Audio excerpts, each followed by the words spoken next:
keenya hin tuqnu qabeenya mootummaa hin tuqnu nuti qabeenya biyya abbaa keenyaa Finfinnee naannoo Finfinnee Buraayyuu Sabbataa Sandaafaa Oolota Finfinnee mootummaa federaalaa jala galuuf hin qabdu barataan barsiisaan hojjetaan qotee bultaan kan mirga sana geessifachaa yerootti deebiinsaa rasaasa ta'e deebi'ee uummata kanarratti du'aaf jechaa irra jira yeroo hamma kanatti. Ayyaa ulfaadhu fayyaa naa ta'e siin bilbila deebisee anis sin hordofaa akkasumatti wal hordofnee sagalee keessan uummata addunyaa fi uummata Oromoo bakka adda addaa jiraniin gahuudhaaf yaalla. Kun hedduu nama gaddisiisa mootummaa uummataaf hin dhaabbanne mootummaa uummata fixu ta'uu addunyaatti ifatti kan mirkaneessedha. Uummati Oromoo bakka jirurraa wal ta'ee sagalee fi humna isaa wal taasisee mirga isaa kabachiifachuun ala filannoo biraa hin qabu. Mootummaa uummanni meeshaa qaba haati fudhatee meeshaa qabatee mana taate gadi ba'ee jira yeroo ammaa kanatti uummanni mootummaan uummata Oromoon hoogganedhu kan dubartoonni sadii gara tokkotti fuulleffate reeffa haadhotaa reeffa ilmootaa kanarratti gara tokkotti gara naanna'ee humna duubaan humna ta'uufii qaba reeffa kun reeffadha bor kan guddatee biyya bulchuu danda'u haadha keenya abbaa keenya obboleessa keenya awwaalaa jira yeroo kanatti awwaalcha illee dhabnee kun reeffa olii gadi baanee kaachaa jirra yeroo kanatti walqoodinsa hundaan tokkummaadhaan mootummaa Oromiyaa irratti uummata Oromoo bakka bu'ee jiru walqoodinsa dhiisa gara fuula tokkootti wal qabatee ka'uu qaba Oromiyaa guutuu gurra. Ayyee dhagayeera dhaamsa keessa nan dabarsaa akkasuma sinin hordofa wal hordofna karaa danda'ameen of eeggachaa wal eeggachaa wal taati jabaadhaa sinin jedha anis karaa danda'ameen sagalee keessa nan dhageessisaa sinin bilbila. Ayyee BBC CNN Aljazeera hundumaatiifuu akka uummata addunyaatti gara uummata magaalaa Ambootti fuula isaanii akka naanneffatan kabajaan sun gaafanna. Haa ta'u yoo dandeessan viidiyoo kaasuudhaaf suuraa kaasaa viidiyoo waraabaa yoo dandeessan sarara sinii ergina sarara sanarratti akka reeffa baannee jirra akkaataa kamii waraanne.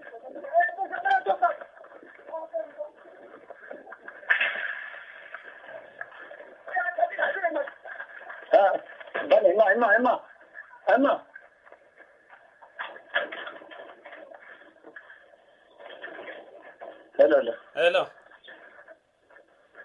Yeroo kanatti uummata kan dhaqatee deemsa gatii kasaa jiru. Reeffa gachiisanii kan isaan olii gad nooraa jira reefu kanatti yeroo kanatti amma garatti gorqabniif uummanni addunyaa fuula sana nuti gargaarsuu qaba.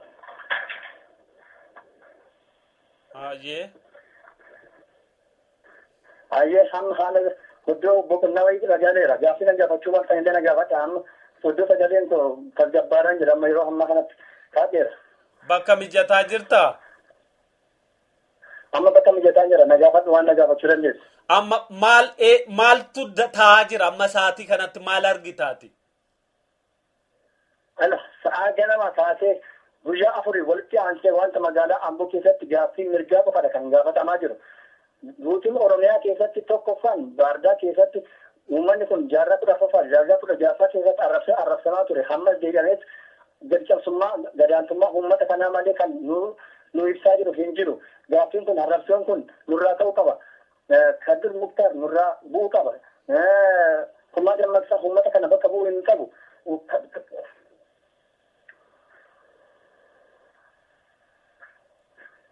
Halo. Ayyee. Itti fuuf. Kanaafis mirga isaati kan ijoolleen kan gatta'anii mirga isaanii kan gaafachaa jiran. Kanaaf biyya gaddaatti yuunivarsiitii Hamboo keessa askuulii Hamboo keessa askuuliidha elementaariidha gadi yaa'eet kan uumamu. Amma maal waa argaa jirta amma naannoo jirtu sanatti waan ta'aa jiru waa argaa jirta? Amma waan san argaa jiru. Reeffa uummatarraa reeffa agarsiisanii tole gadi magaalaa keessa reeffa agarsiisanii uummata meeshaa gurguddaatiin uummatarra hari'aa jiru. Reeffa nu agarsiisaniif kan inni argaa jiru. Yeroo ammaa kanatti immoo uummanni kan ganamaa kaasee amma galgalaatti mirga isaa gaafachaa ture. Qabeenya uummataa hin dhumne hamma lubbuun nama lamaa bahutti yeroo ammaa kanatti nama 10 olidha kan lubbuun namaa bahe. Iddoo kam jirta magaala keessa ammaati? Bakka kam jirta amma magaala keessa naannoo kami? Anamma ganda duwwaa sadii keessan jira. Amma ganda duwwaa sadii keessan jira. Amboo magaalaa duwwaa sadii keessan jira yeroo amma kana keessa. Humnooti warra amma dhukaasan kun uffannaa akkamii uffatanii jiru?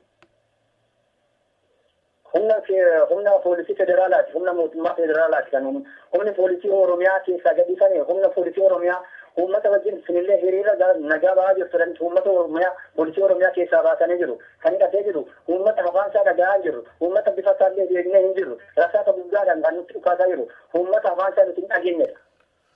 Waan amma ta'aa ture kana namni viidiyoodhaan waraabe jira. Namni reeffa baatee jira malee namni viidiyootti garagalee hin jiru. Magaalaa keessatti ibidda qofatu qabatee jira. Konkolaataa hedduutu gubatee jira. Qabeenya guddaatu barbadaa'ee jira. Lubbuu nama hedduutu badee jira. Yeroo kanatti reeffa baatee toli gadi kaachaa jira malee viidiyoo namni waraabaa jiru hin jiru. Yeroo kanatti immoo magaalaa keessatti bifa gubanchisaa qofa haara qofatu mul'ataa jira. Haara keessatti immoo rasaasaan uummata namaa dhumee jiru. Uummata namaa kufee jiru. Kana malee homaa argaan jiru yeroo ammaa kanatti. Baay'ee kan nama gaddisiisuudha mootummaan uummataaf dhaabbadhe jedhu uummata isaarratti garagalee yeroo uummata fixu kana dhaga'uun baay'ee nama gaddisiisaa. Neetwoorkiin koo amma addaan citeera.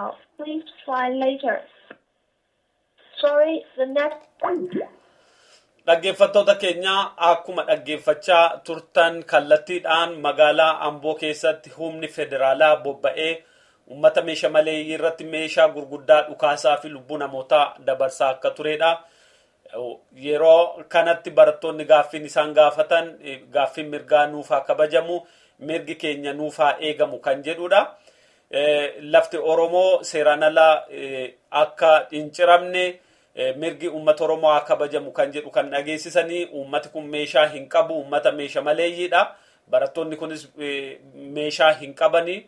Uummata meeshaa malee irratti sagalee akka ammaa dhageessan sagalee gurguddaa dhukaasuun, uummata meeshaa malee fixuun, uummata meeshaa malee seeraan ala tarkaanfii irratti fudhachuun mootummaa uummataaf hin dhaabbadha jedhurraa kan eegamu miti. Silaayyuu mootummaan kun afaaniin malee gochaadhaan amalli agarsiisaa jiruuf itti jiru amala diktaataraati.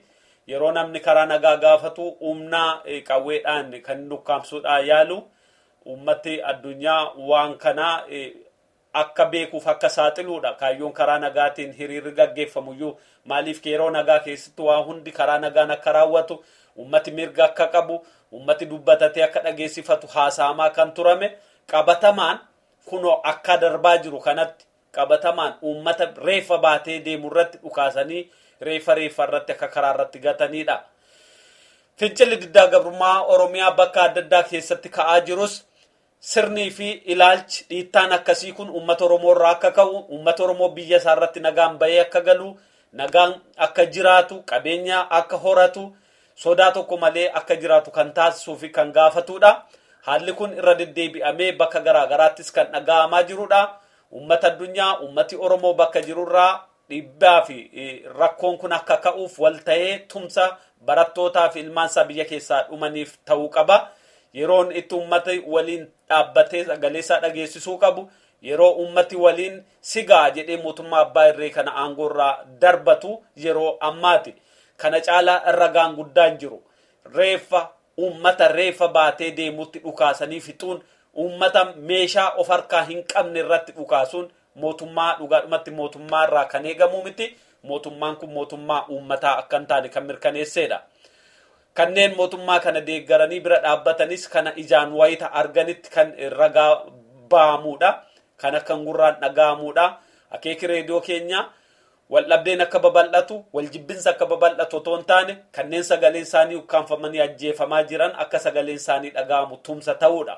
Uummati keenya qeesaa keessatti lafa isaa irratti reeffa isaa otoo wallachaa deemuu du'uun kun du'a gadiiti, du'a caalaati. Hedduu kan nama gaddisiisu, hedduu ulfaataadha. Mootummaan Oromiyaa ofiin jedhu kan uummata kanaaf dhaabbate, kan gibira uummata kanarraa funaanameen jiraatu, uummata kanatti garagalchee rasaasaan fixuun seenaa keessatti illee kan isa gaafachiisudha. Seenaa Oromoo keessatti yeroo jalqabaaf uummata reeffa baatanii deeman irratti dhukaasanii ajjeesuun kan itti mul'ate magaalaa Amboo. Uummata addunyaa kan beekuu qabu, seenaa addunyaa kam keessattuu uummati reeffa baatee deemu kabajaadhaan dabarfama. ummati reeffasaa wallachuuf adeemu kabajaadhaan ilaalama. Mootummaa aadaa ummataaf, ilaalcha ummataaf, sirna ummataaf dantaa hin qabne ta'uu mirkaneessee jira mootummaan Itoophiyaa. Mootummaan Itoophiyaa yeroo dhufee qabee aga yoonaatti ummata Oromoo irratti karaa adda addaa duuluudhaan fixaa tureera. Ukkaamsaa garaa garaa irratti raawwachaa tureera.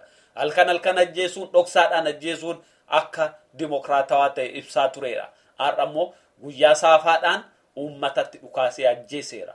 Ammaan booda dhokachuu hin danda'u. Ammaan booda ummata addunyaa sobuu hin danda'u. Yaa ummata Oromoo, dhaamsi keenya bakka jirtanitti sagalee keessa wal taasisaatii ummata keessan bira dhaabbadhaa kan jedhudha. Kan darbaa jiru kun kallattiin kan waraabame, kan waa ittiin edaane, kan keessaan hir'ifne, kan keessatti hin daballeedha. Mucaan amma sagalee isaa nu dhageessisaa ture kallattiidhaan reefa warra baata wajjin hiriiree lubbuu isaa dabarseetu. Amma saatii kanarratti waan isarra ga'e hin beeku. Saatii kanarratti neetwoorkiin isa wajjiniin ittiin haasa'aa jiru addaan waan citeef akkuma dhagaa turtan. Kun ummata Oromoo biyya keessa jiru ifatti waan isarra ga'u kan mirkaneesseedha. Ragaan kana caalaa dhiyaatu tokkoyyuu hin jiru. Ummati kun boru nu haaluu danda'a. Ummati har'a dhaabbatee ifaan ifatti ummatatti dhukaasee fixe kun boruun goone jechuu danda'a. Seenaan garuu isaan gaafata. Ragaan kallattiidhaan sagaleen dhageessanis owwaalamee nafu gurra ummata addunyaa hunda ga'eera. Bakka jirtanitti ragaa kana funaanaa. Bakka jirtanitti ragaa kana walitti qabaa. Ummata sagaleen qabneef kan dhaabbannu ragaa keenya qabanneetu. Ragaan nuti qabnu ummata keenya iyyaa jiru, ummata keenya reefa baatee du'aa jirudha. Qeen Oromoo yeroo boo'ichaan guutee jiru kanatti abbootiin irree qeesaanitti tasgabbiidhaan jiraatu. Ummata nagaa, ummata meeshaa maleeyyii, ummata karaa nagaa gaaffii mirgaa gaafate rasaasatti dhukaasuun ajjeesuun. Ajjeesuun caalallee kanneen reeffa baatanii deemanitti dhukaasuun ajjeesuun. Dhukaasa gurguddaa daangaa biyyaa irratti yookaan humna wal fakkaataa hidhatee dhufe irratti dhukaafamuudha kan irratti dhukaafame. Uummate homaa hin qabne nagaan deebi'aa galaa yoo jedhan galuu danda'u irratti gochaan akkasii fudhachuun seenaa keessatti kan nama gaafachiisu. Mootummaa uummata Oromooti kan jettu ati Oromiyaa bulcha kan ofiin jettu, dhaabbanni dimokiraasummaa uummata Oromooti kan ofiin jettu, maqaa Oromoo kan ofitti dabalte seenaa akkanaa akka hin raawwatamne dhaabbattee eeguun barbaachisaadha. Tasgabbiin akka dhufu, nagaan akka bu'u, uummati nagaan bahee akka galu bira dhaabbachuun barbaachisaadha. Uummata ofii ajjeesanii uummata sanaaf hin dhaabbadha jechuun waan hin danda'amnedha. Seenaa keessattis nama gaafachiisa. Kun kallattiidhaan kan darbaa jiru hedduu kan namatti dhaga'amu, hedduu kan of to'achuuf illee nama rakkisuudha. Itti gaafatamummaa waan qabnuuf of to'achuutu nurra jira. Uummati keenya ammas karaa nagaatiin gaaffii isaa itti fufuutu irra jira. Uummati keenya uummata irratti jibbinsa kan oofuu miti. Miidiyaan keenya irratti jibbinsa kan oofuu miti. Akeeki miidiyaa keenya sagalee uummata Oromoo ta'uu fi sagaleen uummata ukkaamamee akka dhaga'amu, mirgi uummataa akka kabajamu dhaabbachuudha. Jibbinsaa fi walqoodinsa akka babal'atus kan facaasuu miti akeekisaa. Mootummaan itti gaafatamummaa qabu, itti gaafatamummaa isaa yoo hin baane seera addunyaa fuulduratti bahee gaafatamuu qaba jenneetu kan nuti dabarsaa jirruuf. Uummata addunyaa bakka jirurraa waan kana dhaga'es mootummaa itti gaafatamummaa tokko malee maalla dhibeedhaan uummatatti dhukaasee uummata fixu seeratti dhiyeessuutu isarra jiraata. Seerri addunyaa yoo in hojjeta ta'e asirratti kan hojjechuu qabu. Dhugaan in hojjeta yoo ta'e kanarratti hojjechuu kan qabu. Warri dhugaa, warri haqa qaban yeroo dirree irratti dhuman, warri haqa hin qabneef dhugaa hin qabne addunyaatti ba'anii anatu beeka, anatu kana beeka jedhanii yeroon itti dhaadatan dhumuu qaba. Kana dabarsuu fi kallattiidhaan hiree argame kanaan kan sidiif dabarsine waan nu dhaggeeffattaniif hedduu galatoomaa. Miira addaa keessa akka seentan ni hubanna. Miirri addaa kun waan uummanni keenya dhugaatti kallattiin keessa jiru, kana si'achi qabamee dibamee hin dhiyaanne, kan waan uummatichi ta'e ifaan kallattiidhaan siniif dabarseedha. Kallattiidhaan waan kana kan sinii dabarse daandii ragabaati. Daandii ragabaa warreen kana nu gargaartanis kallattii waan kana akka dhiyaatu gootan hedduu sin galateeffachuu barbaada. Fayyaa nuu ta'a.